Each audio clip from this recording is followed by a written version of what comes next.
दोस्तों इसीलिए महेंद्र सिंह धोनी को कहा जाता है मास्टरमाइंड, क्योंकि महेंद्र सिंह धोनी ने सब बाल बच्चे वाले टीमों प्लेयरों को छोड़ दिया और इतने नए खिलाड़ी भाई साहब शामिल किए हैं 2026 के लिए कि कुछ अलग टीम बनाए हैं, यानी कि भविष्य के सोचने वाले हैं महेंद्र सिंह धोनी। अब सोचो उनके जगह पर उनके टीम में इतने नए नए खिलाड़ी को मौका दिया गया है, यानी कि अनकैप्ड प्लेयर जो कि भाई साहब इंडिया के लिए नहीं खेल रहे हैं, फिर भी वैसे खिलाड़ी पर भाई भरोसा दिखाया है महेंद्र सिंह धोनी। और इसीलिए मैं बोलता हूं कि भाई एमएस धोनी जैसा कप्तान कोई भी नहीं है। यानी कि आप सोचो कि इतने ज़्यादा खिलाड़ी को मौका दिए गए हैं कि यानी कि आयुष मात्रा की बात करें, सरफराज खान की बात करें, भाई यहाँ यानी कि देवाल्ट ब्रीफ की बात करें, रितु गायकवाड़ जैसे खिलाड़ी, भाई साहब शिवम दुबे,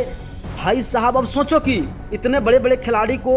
मुकेश चौधरी, भाई साहब शेर गोपाल को, राहुल चंद्र को, अखिलेश हौसन को और माथ हैनी को, यानी कि इस जैसे खिलाड़ी को भाई मौका देकर साबित कर दिया भाई हमको उस पर कोई इंटरेस्ट नहीं है। यानी कि वो अपने जो खिलाड़ी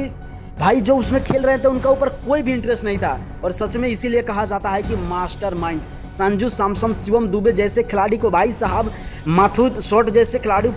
प्रशांत वर्मा जैसे खिलाड़ी, भाई साहब जेमिस ओवेस जैसे खिलाड़ी, यानी कि सच में यार एमएस धोनी का माइंड का कोई नहीं पढ़ सकता है। और एमएस धोनी एक साल के लिए नहीं बल्कि आने वाले साल के भी लिए सोचते हैं। और सच में एमएस धोनी ने इस साल की टीम गजब का बनाया है, यानी कि सीएसके शायद इस साल कुछ अलग करने वाला है। आपका इस पर क्या राय, अपना राय जरूर कमेंट करें और हो सके इस वीडियो को ज़्यादा से ज़्यादा शेयर करें।